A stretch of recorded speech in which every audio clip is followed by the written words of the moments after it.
Hadis Kutsi'de Allah Teala aytат. Бұл текеберлік иннал кибрия ридаи дейді.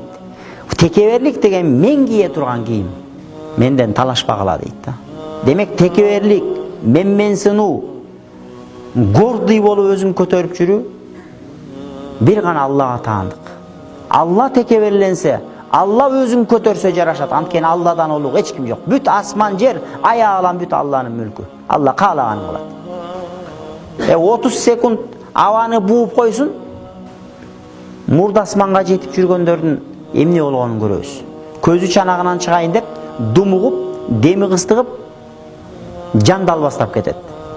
Демек биз Кудайдын бир жараткан алсыз махлугубуз. Ошондуктан биз өзүбүздүн алсыздыгыбызды билели. Ман тавада лиллахи рафаахуллах. Кимде ким Алла үчүн өзүн кичипейил, жупуну жөнөкөй тутса, рафаахуллах, Алла кадырын улук кылып коет.